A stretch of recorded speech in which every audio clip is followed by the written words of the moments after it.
اعوذ باللہ من الشیطان الرجیم، بسم اللہ الرحمن الرحیم۔ سورہ بقرہ سبق نمبر 104 کا ترجمہ اور تفسیر بیان کیا جائے گا۔ سل بنی اسرائیل کم آتیناہم من آیۃ بینۃ ومن یبدل نعمت اللہ من بعد ما جاءتہ فإن اللہ شدید العقاب۔ اے محمد، بنی اسرائیل سے پوچھو کہ ہم نے ان کو کتنی کھلی نشانیاں دیں، اور جو شخص خدا کی نعمت کو اپنے پاس آنے کے بعد بدل دے تو خدا سخت عذاب کرنے والا ہے۔ زُيِّنَ لِلَّذِينَ كَفَرُوا الْحَيَاةُ الدُّنْيَا وَيَسْخَرُونَ مِنَ الَّذِينَ آمَنُوا وَالَّذِينَ اتَّقَوْا فَوْقَهُمْ يَوْمَ الْقِيَامَةِ وَاللَّهُ يَرْزُقُ مَن يَشَاءُ بِغَيْرِ حساب۔ اور جو کافر ہیں ان کے لیے دنیا کی زندگی خوشنما کر دی گئی ہے، اور وہ مومنوں سے تمسخر کرتے ہیں، لیکن جو پرہیزگار ہیں وہ قیامت کے دن ان پر غالب ہوں گے، اور اللہ جس کو چاہتا ہے بے شمار رزق دیتا ہے۔ كان الناس أمة واحدة فبعث الله النبيين مبشرين ومنذرين وأنزل معهم الكتاب بالحق ليحكم بين الناس فيما اختلفوا فيه وما اختلف فيه إلا الذين أوتوه من بعد ما جاءتهم البينات بغيا بينهم فهدى الله الذين آمنوا لما اختلفوا فيه من الحق بإذنه والله يهدي من يشاء إلى صراط مستقيم۔ پہلے تو سب لوگوں کا ایک ہی مذہب تھا، لیکن وہ آپس میں اختلاف کرنے لگے، تو خدا نے ان کی طرف بشارت دینے والے اور ڈر سنانے والے پیغمبر بھیجے اور ان پر سچائی کے ساتھ کتابیں نازل کی، تاکہ جن امور میں لوگ اختلاف کرتے تھے ان کا ان میں فیصلہ کر دے۔ اور اس میں اختلاف بھی انہی لوگوں نے کیا جن کو کتاب دی گئی تھی، باوجود یہ کہ ان کے پاس کھلے ہوئے احکام آ چکے تھے، اور یہ اختلاف انہوں نے صرف آپس کی ضد سے کیا۔ تو جس امر حق میں وہ اختلاف کرتے تھے، اللہ نے اپنی مہربانی سے مومنوں کو اس کی راہ دکھا دی، اور خدا جس کو چاہتا ہے سیدھا راستہ دکھا دیتا ہے۔ اللہ تعالیٰ بیان فرماتا ہے کہ دیکھو، بنی اسرائیل کو میں نے بہت سے معجزات دکھلا دیے۔ حضرت موسیٰ علیہ السلام کے ہاتھوں لکڑی، ان کے ہاتھ کی روشنی، ان کے لیے دریا کو چیر دینا، ان پر سخت گرمیوں میں ابر کا سایہ کرنا، من و سلوہ اتارنا وغیرہ وغیرہ، جن سے میرا خود مختار فاعل کل ہونا صاف ظاہر ہوتا ہے۔ اور میرے نبی حضرت موسیٰ علیہ السلام کی نبوت کی کھلی تصدیق تھی، لیکن تاہم ان لوگوں نے میری ان نعمتوں کا کفر کیا، اور بجائے ایمان کے کفر پر آ رہے، اور میری نعمتوں پر بجائے شکر کے ناشکری کی، پھر بھلا میرے سخت عذاب سے یہ کیسے بچ سکتے ہیں؟ یہی خبر کفار قریش کے بارے میں بھی بیان فرمائی۔ ارشاد ہے، الم تر الی الذین بدلوا نعمت اللہ کفرا واحلوا قومهم دار البوار۔ کیا تو نے ان لوگوں کو دیکھا جنہوں نے اللہ کی نعمت کو کفر سے بدل دیا، اور اپنی قوم کو ہلاکت کے گھر یعنی جہنم جیسی بدترین قرار گاہ میں پہنچا دیا۔ پھر بیان ہوتا ہے کہ یہ کفار صرف دنیا کی زندگی پر دیوانے ہوئے ہیں۔ مال جمع کرنا اور اللہ کی راہ کے خرچ میں بخل کرنا، یہی ان کا رنگ ڈھنگ ہے۔ بلکہ ایماندار اس دنیا فانی سے سیر چشم ہیں، اور پروردگار کی رضامندی میں اپنے مال لٹاتے رہتے ہیں، یہ ان کا مذاق اڑاتے ہیں، حالانکہ حقیقی نصیب والے یہی لوگ ہیں۔ قیامت کے دن ان کے مرتبے دیکھ کر ان کافروں کی آنکھیں کھل جائیں گی۔ اس وقت اپنی برتری اور ان کی برتری دیکھ کر معاملہ اونچ نیچ سمجھ میں آ جائے گی۔ دنیا کی روزی جسے اللہ جتنی چاہے دے دے، جسے چاہے بے حساب دے، بلکہ جسے چاہے یہاں بھی دے اور پھر وہاں بھی دے۔ حدیث شریف میں ہے، اے ابن آدم، تو میری راہ میں خرچ کر، میں تجھے دیتا چلا جاؤں گا۔ آپ نے حضرت بلال سے فرمایا، راہ اللہ میں دیے جاؤ، اور عرش والے سے تنگی کا خوف نہ کرو۔ قرآن میں ہے، وَمَا أَنفَقْتُم مِّن شَيْءٍ فَهُوَ يُخْلِفُهُ وَهُوَ خَيْرُ الرَّازِقِينَ۔ تم جو کچھ خرچ کرو اللہ اس کا بدلہ دے گا۔ صحیح حدیث میں ہے، ہر صبح دو فرشتے اترتے ہیں، ایک دعا کرتا ہے اللہ تیری راہ میں خرچ کرنے والے کو عزت فرما، دوسرا کہتا ہے بخیل کے مال کو تباہ و برباد کر۔ ایک اور حدیث میں ہے، انسان کہتا رہتا میرا مال، حالانکہ تیرا مال وہ ہے جسے تو نے کھایا وہ تو فنا ہو چکا، اور جسے پہن لیا وہ بوسیدہ ہو گیا، ہاں جو تو نے صدقہ میں دیا اسے تو نے باقی رکھ لیا۔ اس کے سوا جو کچھ تو دوسروں کے لیے چھوڑ کر یہاں سے چل دے گا۔ مسند احمد کی حدیث میں ہے، دنیا اس کا گھر ہے جس کا گھر نہ ہو، دنیا اس کا مال ہے جس کا مال نہ ہو، دنیا کے لیے جمع وہ کرتا ہے جسے عقل نہ ہو۔ آدم علیہ السلام حضرت نوح علیہ السلام تک۔ حضرت ابن عباس رضی اللہ تعالیٰ عنہ کا بیان ہے کہ حضرت نوح اور حضرت آدم کے درمیان 10 زمانے تھے۔ ان زمانوں کے لوگ حق پر اور شریعت کے پابند تھے، پھر اختلاف ہو گیا تو اللہ تعالیٰ نے انبیاء علیہ الصلاۃ کو مبعوث فرمایا، بلکہ آپ کی قرات بھی یوں ہے، وَمَا كَانَ النَّاسُ إِلَّا أُمَّةً وَاحِدَةً فَاخْتَلَفُوا۔ ابی ابن کعب کی قرات بھی یہی ہے۔ قتادہ رضی اللہ تعالیٰ عنہ نے اس کی تفسیر اسی طرح کی ہے کہ جب ان میں اختلاف پیدا ہو گیا تو اللہ تعالیٰ نے اپنا پہلا پیغمبر بھیجا، یعنی حضرت نوح علیہ السلام۔ حضرت مجاہد بھی یہی کہتے ہیں۔ حضرت عبداللہ بن عباس سے ایک روایت مروی ہے کہ پہلے سب کے سب کافر تھے، لیکن اول قول معنی کے اعتبار سے بھی اور سند کے اعتبار سے بھی زیادہ صحیح ہے۔ پس ان پیغمبروں نے ایمان والوں کو خوشخبری سنائی اور ایمان نہ لانے والوں کو ڈرایا۔ ان کے ساتھ اللہ کی کتاب بھی تھی تاکہ لوگوں کے ہر اختلاف کا فیصلہ قانون الہی سے ہو سکے، لیکن ان دلائل کے بعد بھی صرف آپ کے حسد و بغض، تعصب و ضد اور نفسانیت کے بنا پر پھر اتفاق نہ کر سکے، لیکن ایماندار سنبھل گئے اور اس اختلاف کے چکر سے نکل کر سیدھی راہ لگ گئے۔ رسول اللہ صلی اللہ علیہ وسلم فرماتے ہیں، ہم دنیا میں آنے کے اعتبار سے سب سے آگے ہوں گے۔ اہل کتاب کو کتاب اللہ ہم سے پہلے دی گئی، ہمیں اس کے بعد دی گئی، لیکن انہوں نے اختلاف کیا اور اللہ پاک نے ہماری رہبری کی۔ جمعہ کے بارے میں بھی نہ اتفاقی رہی، لیکن ہمیں ہدایت نصیب ہوئی۔ یہ کل کے کل اہل کتاب اس لحاظ سے بھی ہمارے پیچھے ہیں، جمعہ ہمارا ہے، ہفتہ یہودیوں کا اور اتوار نصرانیوں کا۔ زید بن اسلم فرماتے ہیں، جمعہ کے علاوہ قبلہ کے بارے میں بھی یہی ہوا۔ نصارہ نے مشرق کو قبلہ بنایا، یہود نے بھی۔ ان میں بعض کی نماز رکوع ہے اور سجدہ نہیں، بعض کے ہاں سجدہ ہے اور رکوع نہیں، بعض نماز میں بولتے چلتے پھرتے رہتے ہیں، لیکن امت محمد کی نماز سکون و وقار والی ہے، نہ یہ بولیں نہ چلیں نہ پھریں۔ روزوں میں بھی اسی طرح اختلاف ہوا اور اس میں بھی امت محمدیہ کو ہدایت نصیب ہوئی۔ ان میں سے کوئی تو دن کے بعض حصے کا روزہ رکھتا ہے، کوئی گروہ بعض قسم کے کھانے چھوڑ دیتا ہے، لیکن ہمارا روزہ ہر طرح کامل ہے اور اس میں بھی رائے حق ہمیں سمجھائی گئی ہے۔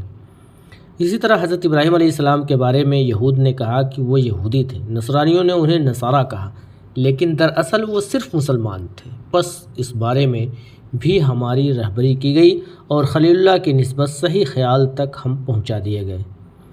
حضرت عیسیٰ کو بھی یہودیوں نے جھٹلایا اور ان کے والدہ ماجدہ کی نسبت بد کلامی کی۔ نصرانیوں نے انہیں اللہ اور اللہ کا بیٹا کہا، لیکن مسلمان اس افراط و تفریط سے بچا لیے گئے اور انہیں روح اللہ، کلمت اللہ اور نبی برحق مانا۔ ربی بن انس فرماتے ہیں، مطلب آیت کا یہ ہے کہ جس طرح ابتدا میں سب لوگ اللہ واحد کی عبادت کرنے والے نیکیوں کے عامل برائیوں سے مجتنب تھے، بیچ میں اختلاف رونما ہو گیا تھا، پس اس آخری امت کو اول کی طرح اختلاف سے ہٹا کر صحیح راہ پر لگا دیا۔ یہ امت اور امتوں پر گواہ ہوگی، یہاں تک کہ امت نوح پر بھی ان کی شہادت ہوگی۔ قوم یہود، قوم صالح، قوم شعیب اور آل فرعون کا بھی حساب کتاب انہی کی گواہیوں پر ہوگا۔ یہ کہیں گے کہ ان پیغمبروں نے تبلیغ کی اور ان امتوں نے تکذیب کی۔ حضرت ابی بن کعب کی قرات میں آیت واللہ یہدی الاخ سے پہلے یہ لفظ بھی آئے ہیں۔ ابو العالیہ فرماتے ہیں، اس آیت میں گویا حکم ہے کہ شبہ، گمراہی اور فتنوں سے بچنا چاہیے۔ یہ ہدایت اللہ کے علم اور اس کی رہبری سے ہوئی، وہ جسے چاہے راہ استقامت سمجھا دیتا ہے۔ بخاری و مسلم میں ہے کہ حضرت صلی اللہ علیہ وسلم رات کو جب تہجد کے لیے اٹھتے تو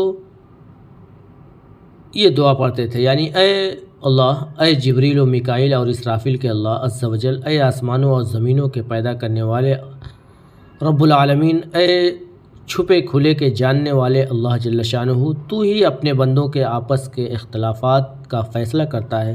میری دعا ہے کہ جس چیز میں یہ اختلاف کریں تو مجھے اس میں حق بات سمجھا، تو جسے چاہے راہ راست دکھا دیتا ہے۔ حضور صلی اللہ علیہ وسلم سے یہ ایک دعا یہ بھی منقول ہے، اے اللہ ہمیں حق کو حق دکھا اور اس کی تابعداری نصیب فرما، اور باطل کو باطل دکھا اور اس سے بچا، کہیں ایسا نہ کہ حق و باطل ہم پر خلط ملط ہو جائے اور ہم بہک جائیں۔ اے اللہ ہمیں نیکوکار اور پرہیزگار لوگوں کا امام بنا۔ ام حسبتم ان تدخلوا الجنة ولما يأتيكم مثل الذين خلوا من قبلكم مستهم الباساء والضراء والزلزلوا حتى يقول الرسول والذين آمنوا معه متى نصر الله ألا إن نصر الله قریب۔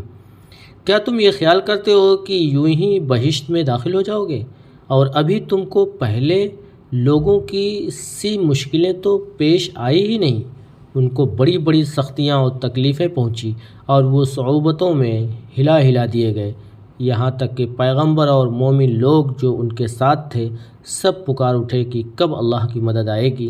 دیکھو اللہ کی مدد ان قریب آنا چاہتی ہے۔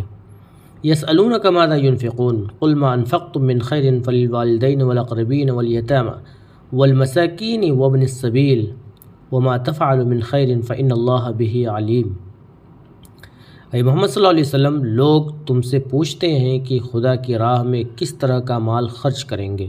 کہہ دو کہ جو چاہو خرچ کرو، لیکن جو مال خرچ کرنا چاہو وہ درجہ بدرجہ اہل استحقاق یعنی ماں باپ اور قریب کے رشتہ داروں کو اور یتیموں کو اور محتاجوں کو اور مسافروں کو سب کو دو، اور جو بھلائی تم کرو گے خدا اس کو جانتا ہے۔ کتب علیکم القتال وهو کرہ لکم وعسى ان تکرہوا شیئا وهو خیر لکم وعسى ان تحبوا شیئا وهو شر لکم واللہ یعلم وانتم لا تعلمون۔ مسلمانوں، تم پر خدا کے راستے میں لڑنا فرض کر دیا گیا ہے، وہ تمہیں ناگوار تو ہوگا، مگر عجب نہیں کہ ایک چیز تم کو بری لگے اور وہ تمہارے حق میں بھلی ہو، اور عجب نہیں کہ ایک چیز تم کو بھلی لگے اور وہ تمہارے لیے مضر ہو، اور ان باتوں کو اللہ ہی بہتر جانتا ہے اور تم نہیں جانتے۔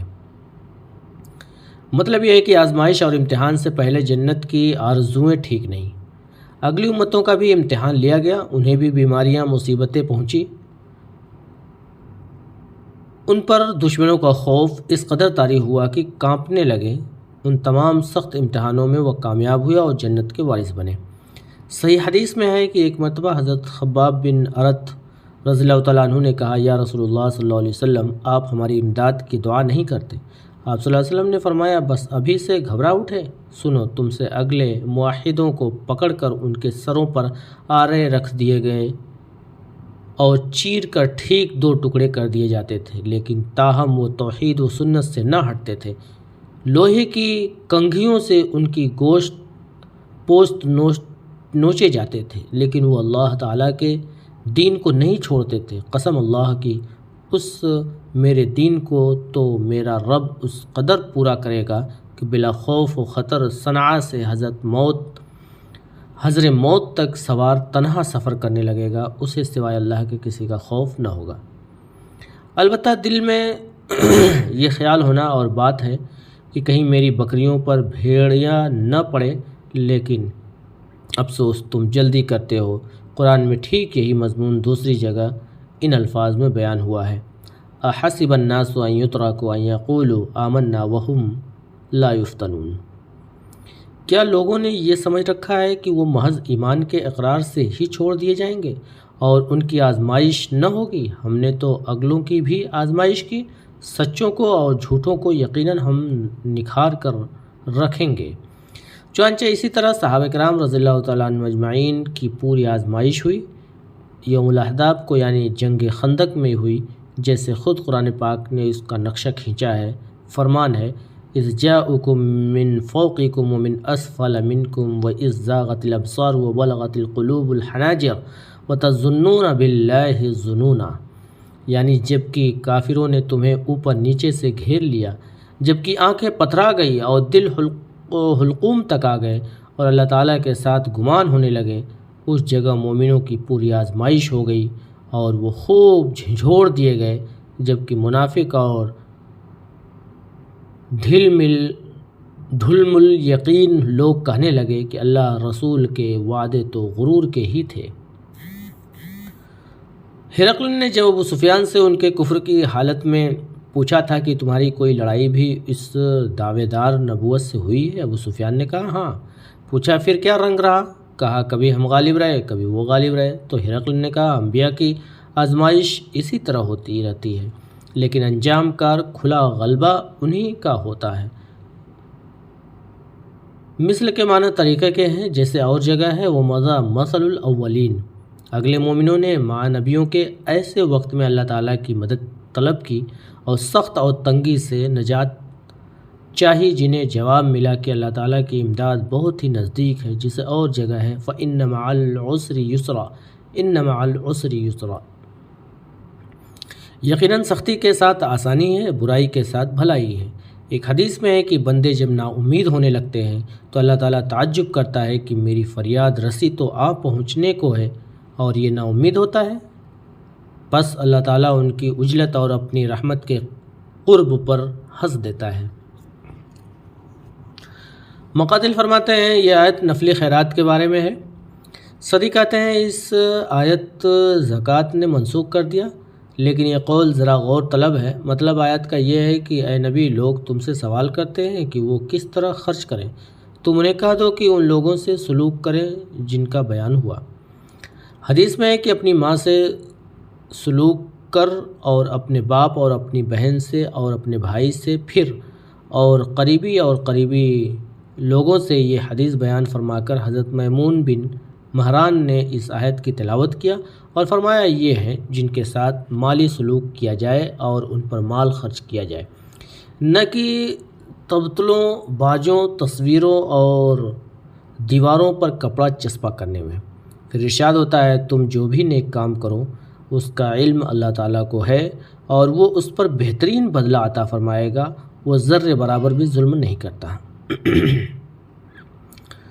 دشمنان اسلام سے دین اسلام کے بارے کے بچاؤ کے لیے جہاد کی فرضیت کا اس آیت میں حکم ہو رہا ہے۔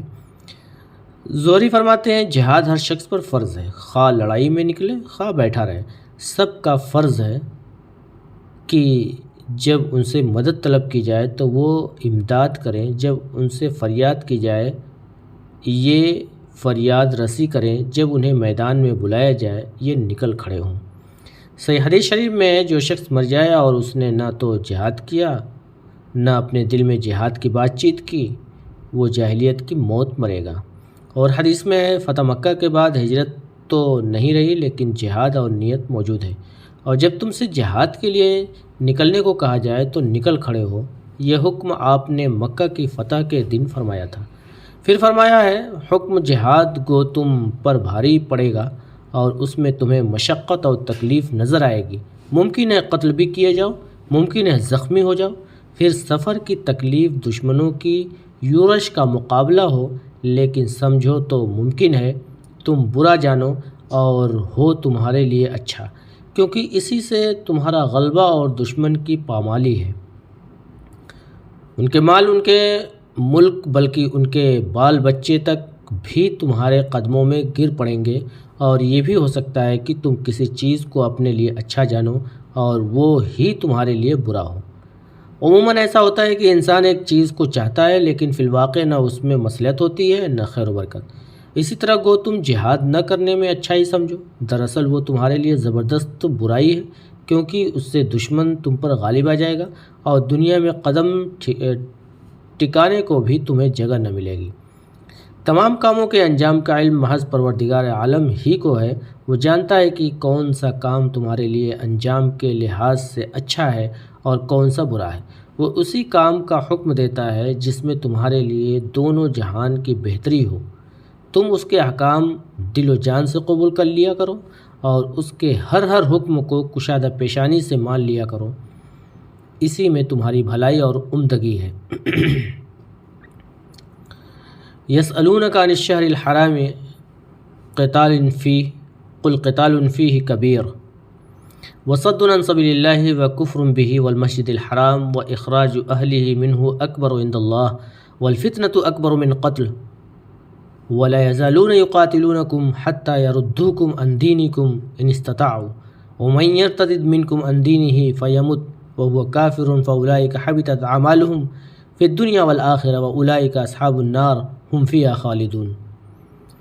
لوگ آپ سے حرمت والے مہینوں میں لڑائی کی بابت سوال کرتے ہیں، آپ کہہ دیجئے کہ ان میں لڑائی کرنا بڑا گناہ ہے، لیکن اللہ کی راہ سے روکنا، اس کے ساتھ کفر کرنا اور مسجد حرام سے روکنا اور وہاں کے رہنے والوں کو وہاں سے نکالنا اللہ کے نزدیک اس سے بھی بڑا گناہ ہے۔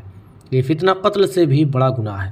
یہ لوگ تم سے لڑائی بھڑائی کرتے ہیں، یہاں تک کہ اگر ان سے ہو سکے تو تمہیں تمہارے دین سے مرتد کر دیں، اور تم میں سے جو لوگ اپنے دین سے پلٹ جائیں اور اسی کفر کی حالت میں مریں، ان کے اعمال دنیاوی اور اخروی سب غارت ہو جائیں گے۔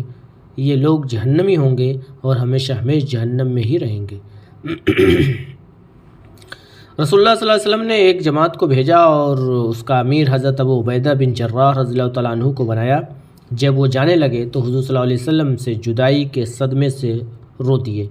آپ صلی اللہ علیہ وسلم نے انہیں روک لیا اور ان کے بدلے حضرت عبداللہ بن جحش رضی اللہ تعالیٰ عنہ کو سردار لشکر مقرر کیا اور انہیں ایک خط لکھ کر دیا اور فرمایا کہ جب تک بطن نخلہ نہ پہنچو اس خط کو نہ پڑھنا، اور وہاں پہنچ کر جب اس مضمون کو دیکھو تو ساتھیوں میں سے کسی کو اپنے ساتھ چلنے پر مجبور نہ کرنا۔ چنانچہ حضرت عبداللہ اس مختصر سے جماعت کو لے کر چلے۔ جب اس مقام پر پہنچے تو فرمان نبی صلی اللہ علیہ وسلم پڑھا اور کہا میں فرما برداری کے لیے تیار ہوں۔ پھر اپنے ساتھیوں کو پڑھ کر سنایا اور واقعہ بیان کیا۔ 2 شخص تو لوٹ گئے لیکن اور سب ساتھ چلنے کے لیے آمادہ ہو گئے۔ آگے چل کر ابن الحضرمی کافر کو انہوں نے پایا، چونکہ یہ علم نہ تھا کہ جمادی الاخری کا یہ آخری دن ہے یا رجب کا پہلا دن ہے۔ انہوں نے اس لشکر پر حملہ کر دیا۔ ابن الحضرمی مارا گیا اور صحابہ کی یہ جماعت وہاں واپس ہوئی۔ اب مشرکین نے مسلمانوں پر اعتراض کرنا شروع کیا کہ دیکھو انہوں نے حرمت والے مہینوں میں لڑائی کی اور قتل بھی کیا، اس بارے میں یہ آیت اتری۔ ایک اور روایت میں ہے کہ اس جماعت میں حضرت عمار بن یاسر، حضرت ابو حذیفہ بن عبتہ بن ربیعہ، حضرت سعد بن ابی وقاص، حضرت عتبہ بن غزوان، سلمہ، حضرت سہیل بن بیضہ، حضرت عامر بن فہیرہ اور حضرت واقد بن عبداللہ یربوعی رضی اللہ تعالیٰ عنہم تھے۔ بدر نخلہ پہنچ کر حضرت عبداللہ بن جحش رضی اللہ تعالیٰ عنہ نے صاف فرما دیا تھا کہ جو شخص شہادت کا آرزو مند ہو وہی آگے بڑھے۔ یہاں سے واپس جانے والے حضرت سعد بن ابی وقاص اور عتبہ رضی اللہ عنہما تھے۔ ان کے ساتھ نہ جانے کی وجہ یہ ہوئی کہ ان کا اونٹ گم ہو گیا تھا جس کے ڈھونڈنے میں وہ رہ گئے۔ مشرکین میں حکم بن کیسان، عثمان بن عبداللہ وغیرہ تھے۔ حضرت واقد کے ہاتھوں عمر قتل ہوا اور یہ جماعت مال غنیمت لے کر لوٹی۔ یہ پہلی غنیمت تھی جو مسلمان صحابہ کو ملی، اور یہ جانباز جماعت 2 قیدیوں کو اور مال غنیمت لے کر واپس آئی۔ مشرک مکہ نے قیدیوں کا فدیہ ادا کرنا چاہا۔ یہاں اصل عربی میں کچھ عبارت چھوٹ گئی ہے اور انہوں نے اعتراض کہا ہے کہ دیکھو حضرت صلی اللہ علیہ وسلم کا دعویٰ یہ ہے کہ وہ اللہ کی اطاعت گزار ہیں، لیکن حرمت والے مہینوں کی کوئی حرمت نہیں کرتے اور ماہ رجب میں جدال قتال کرتے ہیں۔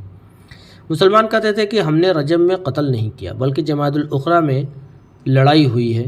حقیقت یہ ہے کہ وہ رجب کی پہلی رات اور جمادی الاخر کی آخری شب تھی۔ رجب شروع ہوتے ہی مسلمانوں کی تلواریں میان میں ہو گئی تھیں۔ مشرکین کے اس اعتراض کا جواب اس آیت میں دیا جا رہا ہے کہ یہ سچ ہے کہ ان مہینوں میں جنگ حرام ہے، لیکن اے مشرکو، تمہاری بدعمالیاں تو برائی میں اس سے بھی بڑھ کر ہیں۔ تم اللہ کا انکار کرتے ہو، تم میرے نبی اور ان کے ساتھیوں کو میری مسجد سے روکتے ہو، تم نے انہیں وہاں سے نکال دیا، بس اپنی ان سیاہ کاریوں پر نظر ڈالو کہ یہ کس قدر بدترین کام ہے۔ انہی حرمت والے مہینوں میں ہی مشرکین نے مسلمانوں کو بیت اللہ شریف سے روکا تھا اور وہ مجبوراً واپس ہوئے تھے۔ اگلے سال اللہ تعالیٰ نے حرمت والے مہینوں میں ہی مکہ کو اپنے نبی کے ہاتھ فتح کروایا۔ انہیں ان آیتوں میں لاجواب کیا گیا۔ عمر بن حضرمی جو قتل کیا گیا یہ طائف سے مکہ کو آ رہا تھا۔ گو رجب کا چاند چڑھ چکا تھا لیکن صحابہ کو معلوم نہ تھا۔ وہ اس رات کو جمادی الاخری کی آخری رات جانتے تھے۔ ایک اور روایت میں ہے کہ حضرت عبداللہ بن جہش کے ساتھ 8 آدمی تھے، 7 تو وہی جن کے نام اوپر بیان ہوئے، 8ویں حضرت رباب اسدی رضی اللہ تعالیٰ عنہ تھے۔ انہیں بدر اولیٰ سے واپسی کے وقت حضور صلی اللہ علیہ وسلم نے بھیجا تھا۔ یہ سب مہاجر صحابہ تھے، ان میں ایک بھی انصاری نہ تھا۔ 2 دن چل کر حضور صلی اللہ علیہ وسلم کے اس نامہ مبارک کو پڑھا، جس میں تحریر تھا کہ میرے اس حکم نامہ کو پڑھ کر مکہ اور طائف کے درمیان نخلہ میں جاؤ، وہاں ٹھہرو اور قریش کے قافلے کا انتظار کرو اور ان کی خبریں معلوم کر کے مجھے پہنچاؤ۔ یہ بزرگ یہاں سے چلے تو سب ہی چلے تھے، 2 صحابی جو اونٹ کو ڈھونڈنے کے لیے رہ گئے تھے وہ بھی یہاں سے ساتھ ہی تھے، لیکن فرق کے اوپر معدن پر پہنچ کر نجران میں انہیں اونٹوں کی تلاش میں رک جانا پڑا۔ قریشیوں کے اس قافلے میں زیتون وغیرہ تجارتی مال تھا۔ مشرکین میں علاوہ ان لوگوں کے جن کے نام اوپر بیان ہوئے ہیں، نوفل بن عبداللہ وغیرہ بھی تھے۔ مسلمان اول تو انہیں دیکھ کر گھبرائے، لیکن پھر مشورہ کر کے مسلمانوں نے حملہ یہ سوچ کر کیا کہ اگر انہیں چھوڑ دیا تو اس رات کے بعد حرمت کا مہینہ آ جائے گا تو ہم پھر کچھ بھی نہ کر سکیں گے۔ انہوں نے شجاعت و مردانگی کے ساتھ حملہ کیا۔ حضرت واقد بن عبداللہ تمیمی رضی اللہ تعالیٰ عنہ نے عمرو بن حضرمی کو ایسا طاق کر تیر لگایا کہ اس کا تو فیصلہ ہی ہو گیا۔ عثمان اور حکم کو قید کر لیا اور مال وغیرہ لے کر حضور صلی اللہ علیہ وسلم کی خدمت میں پہنچے۔ راستہ میں ہی سردار لشکر نے کہہ دیا تھا کہ اس مال میں سے 5واں حصہ تو اللہ کے رسول صلی اللہ علیہ وسلم کا ہے۔ چنانچہ یہ حصہ تو الگ کر کے رکھ دیا گیا اور باقی مال صحابہ میں تقسیم کر دیا، اور اب تک یہ حکم نازل نہیں ہوا تھا کہ مال غنیمت میں سے 5واں حصہ نکالنا چاہیے۔ جب یہ لشکر سرکاری نبی صلی اللہ علیہ وسلم میں پہنچا تو آپ نے واقعہ سن کر ناراضگی ظاہر فرمائی اور فرمایا کہ میں نے تمہیں حرمت والے مہینوں میں لڑائی کرنے کو کب کہا تھا؟ نہ تو قافلہ کا کچھ مال آپ نے لیا، نہ قیدیوں کو قبضہ میں کیا۔ حضور صلی اللہ علیہ وسلم کے اس قول و فعل سے یہ مسلمان سخت نادم ہوئے اور اپنی گناہ گاری کا انہیں یقین ہو گیا۔ پھر اور مسلمانوں نے بھی انہیں کچھ کہنا سننا شروع کیا۔ ادھر قریشیوں نے طعنہ دینا شروع کیا کہ محمد صلی اللہ علیہ وسلم اور آپ کے صحابہ حرمت والے مہینوں میں بھی جدال و قتال سے باز نہیں رہتے۔ دوسری جانب یہودیوں نے ایک بدفعلی نکالی، چونکہ عمرو قتل کیا گیا تھا۔ انہوں نے کہا عمرۃ الحرب، لڑائی پر رونق اور خوب زور و شور سے لمبی مدت تک ہوگی۔ اس کے باپ کا نام حضرمی تھا، اس سے انہوں نے فال لی کہ حضرت الحرب وقت لڑائی آ پہنچا۔ قاتل کا نام واقد تھا، جس سے انہوں نے کہا وقدۃ الحرب، لڑائی کی آگ بھڑک اٹھی۔ لیکن قدرت نے اسے برعکس کر دیا اور نتیجہ تمام تر مشرکیوں کے خلاف رہا، اور ان کے اعتراض کے جواب میں یہ آیت نازل ہوئی کہ اگر بالفرض جنگ حرمت والے مہینے میں ہوئی بھی ہو تو اس سے بھی بدترین تمہاری سیاکاریاں موجود ہیں۔ تمہارا یہ فتنہ کہ تم دین اللہ سے مسلمانوں کو مرتد کرنے کی اپنی تمام تر امکانی کوششیں کر رہے ہو، یہ اس قتل سے بھی بڑھ کر ہے، اور تم نہ تو اپنے ان کاموں سے رکتے ہو، نہ توبہ کرتے ہو، نہ اس پر نادم ہوتے ہو۔ ان آیات کے نازل ہونے کے بعد مسلمان اس رنج و افسوس نجات پائے، اور حضور صلی اللہ علیہ وسلم نے قافلہ اور قیدیوں کو اپنے قبضے میں لیا۔ قریشیوں نے پھر آپ کے پاس قاصد بھیجا کہ ان دونوں قیدیوں کا فدیہ لے لیجئے، مگر آپ نے فرمایا کہ میرے دونوں صحابی سعد بن ابی وقاص اور عتبہ بن غزوان رضی اللہ تعالیٰ عنہما جب آ جائیں تب آؤ، مجھے ڈر ہے کہ تم انہیں ایذا نہ پہنچاؤ۔ چنانچہ جب وہ آ گئے تو آپ نے فدیہ لے لیا اور دونوں قیدیوں کو رہا کر دیا۔